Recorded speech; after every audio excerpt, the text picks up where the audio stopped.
Everybody, this is Dream, and we have a 7-game slate here for DraftKings for college basketball. Before I get started, can you guys like, comment, and subscribe? It does help the channel a lot. With that said, let's get into it. So for this slate, as we know, we play 3 guards, 3 forwards, and then 2 utility players. Today, I do think the utility is going to be loaded with guards. There's just not that many forwards that really look that great today, but there's lots of guards, and so that really makes that a good option.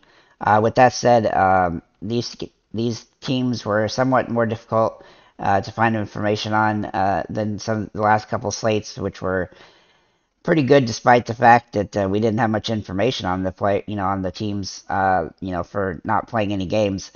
In this particular slate, we do have a couple teams that have played some games, and that does help a little bit. But overall, there's just not a whole lot of information about some of these teams, and so it's going to be probably a little bit a harder slate than the past couple days. Bear that in mind and bet kind of lightly probably as a result.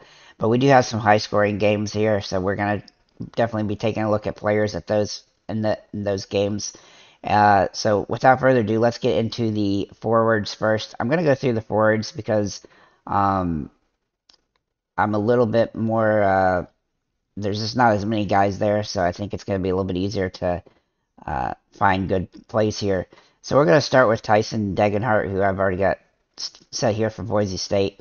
Now, he played for Boise last season, and he played 30 minutes a game, averaging 9 and 4, so almost 10 and 4 for them. And his price point at $5,900 makes him a viable option here, and he should have an opportunity to play. He's the starting power forward for them, and so he looks like he's in a good spot to be the starter and an up tempo. Pretty up tempo game here. One of the more better games when it comes to tempo in this particular slate, and his team is also favored to win, so I suspect he's going to have a good opportunity in this one. Then we're going to look at Asan Azadullah for Lipscomb.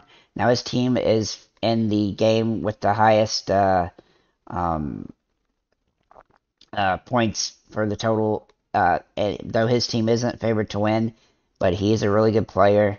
And if we look at his stats from last season, he averaged about 28 minutes and 15 points, 9 rebounds, 5 assists, almost 5 assists, and then a block and a steal. He's a really solid player. He scored a lot of fantasy points last year. You can see he averaged 36.3, and he looks like he's in a great spot to continue that in this season. So we should expect him to have a big game, and that game should stay close, so that gives him a lot of upside. Then we're going to look at Samuel Meninga for Davidson.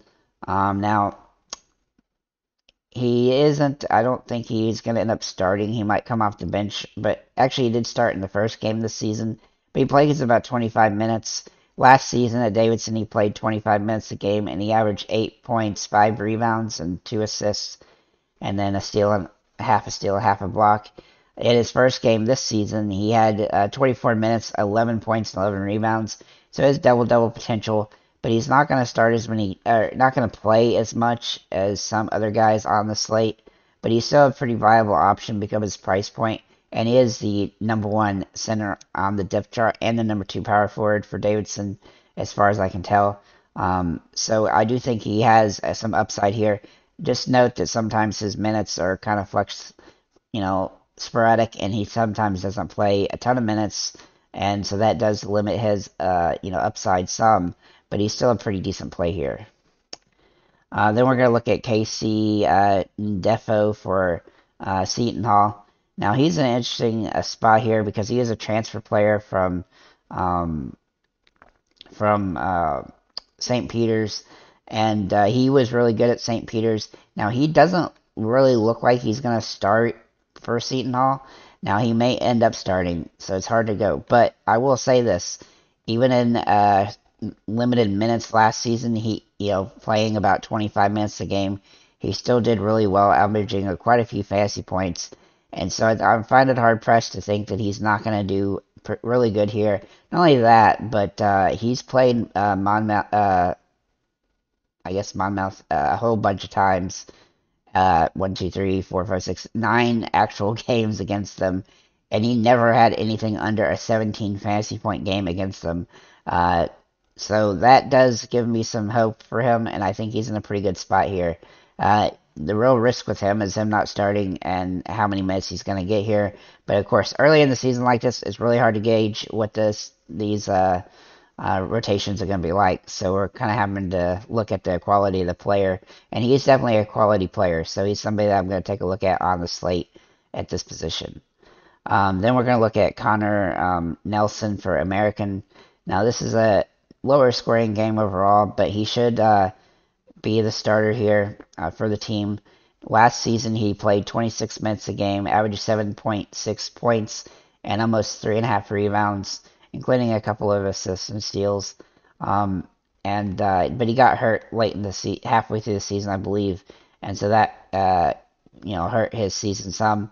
But overall, you can see that he has some fantasy potential. A little bit sporadic, but if he gets some minutes, he'll be good here. And this is a game where, while it's not as high scoring as some of the other games, Maris is expected to win by 2 points.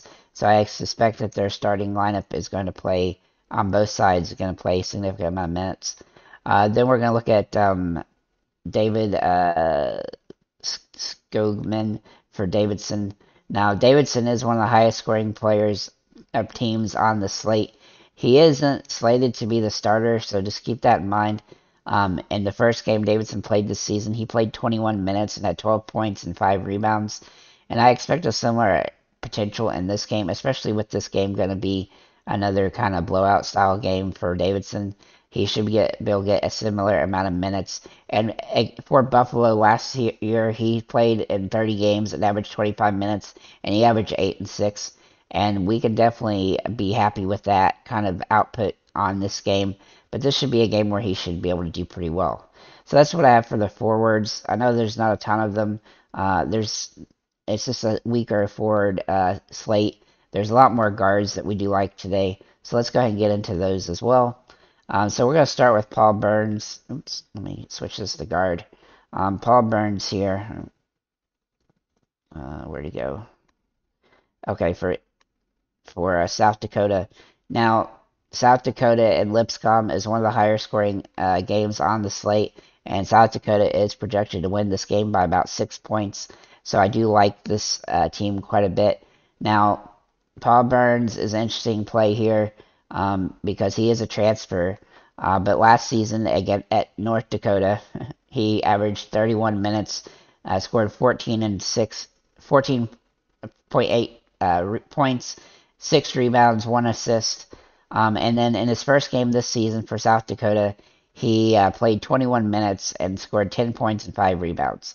So I don't know if his minutes, but that was against Wisconsin. This is a much easier matchup for him than Wisconsin was. So I suspect that he's going to have some more opportunity here. But again, I don't think he's going to start. I think he's going to be the 6th man. So do keep that in mind if you decide to roster him. I think he's somebody you have to take into consideration, though, because he is a good player. Then we're going to look at Trey Calvin for Wright. Now he's going up against Davidson, and Davidson is favored to win this game. But Trey Calvin is a good player. He should be a starter. And last season for Wright, he scored 15 points per game and 35 minutes a game. And he also averaged 3 rebounds and 3 assists, including a couple steals.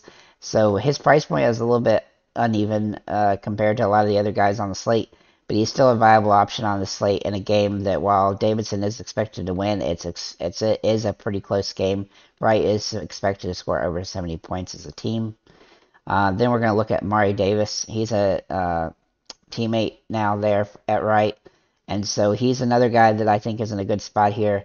Now he is a transfer player from Missouri, in fact, where he played 27 minutes, 9 points, and 2.5 rebounds. And before that, he played at Green Bay, I think that's Green Bay, where he averaged 35 minutes a game and averaged 17 points and 4 rebounds. I don't think he's going to be quite as good as he was at Green Bay, but I think he's going to be better than he was at Missouri. And his price point is super cheap here. Obviously, I'm not certain that he's going to start, but he does look like a pretty decent play in this matchup. It doesn't necessarily look like he's going to start, but it's hard to really say from this perspective because we don't have good information on what the lineup here is. As you can see, he's not even listed on right here on this depth chart. But this depth chart does not make a ton of sense here. Well, I guess he's technically, I don't know. Yeah, I don't. He does, this this depth chart looks like it's from last season. So anyhow, um, then we're gonna look at Charlie Esley for San Diego State. Um, Now he's another guy I like here. Now he is playing against Boise, and Boise is expected to win this game. But last season for him, he averaged 25 minutes and 7.9 and 3.3 rebounds. This season, he played in his first game. He got 34 points and he had, or sorry, 34 minutes, 11 points and 7 rebounds.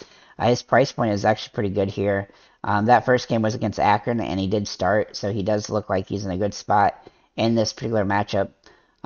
Then we're going to look at a guy named Connor Kochura for Davidson.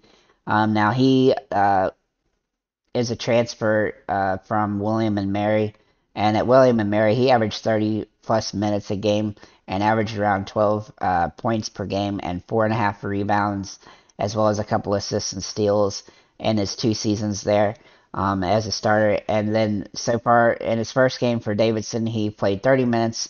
He had 3 points and 9 rebounds and 3 assists. So I expect him to continue to start. And his price point's a little bit too cheap, and I do think he's a guy that is capable of scoring more.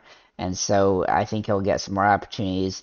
But he does tend to be more of a rebounding guard and not so much a scorer in some aspects.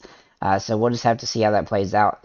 But he looks like he's a pretty good option for them, and he is going to be a starter. Then we're going to look at Foster Lawyer for Davidson. He's another guy I like here. And in his first game for Davidson, he actually scored 30 actual points in 33 minutes and had 3 assists, 4 rebounds, and 4 steals. He had an absolutely massive game in his first game. He's a good player. He played at Davidson last season where he averaged almost 17 points per game and almost 3.5 rebounds and 3.5 assists along in a 30-minute time period. So I expect him to continue to play big minutes and be a high productive scorer here. So I look for him to be a great play on this particular slate. Then we're going to look at Zeke Mayo for San Diego State against Boise, or South Dakota State. I don't know, I said San Diego. Anyhow, Zeke Mayo. Now, I don't know if he's going to start necessarily, but he did start in the first game, and he did play 40 minutes in that one. He last season for them he played 27 minutes a game and 9.6 points, 2.9 rebounds, 2.1 assists. I don't know that the first game this season is a little bit of a fluke in the minutes as well as the points, but he does have some upside at the price point that he's at. Last season he averaged 18 fantasy points a game, and he had some up and down times, but he is going to get plenty of minutes and plenty of opportunity. It just seemed like, from what I could tell, he didn't start all the games last season, so it's a little strange. But if he does start, which he probably will, he should be a decent option on the slate. Then we're going to look at Cruz Perot Hunt for South Dakota. Now, this guy had planned to transfer out of South Dakota, but ended up coming back. This is his 4th season. And last year he played 31 minutes a game, averaging 15 and 4. This season he's had one game under his belt where he played 33 minutes and he scored 21 points. And that was against Wisconsin, actually, which is a pretty tough team to score against. So I do expect him to have a big game here. Obviously he's fairly expensive on the slate, but I think he's one of the better guards on the slate. And this is a nice matchup for him to take advantage. This game should be a game that South Dakota wins by about 6 points, and it's the highest scoring game on the slate. So I think he's a great option on this one.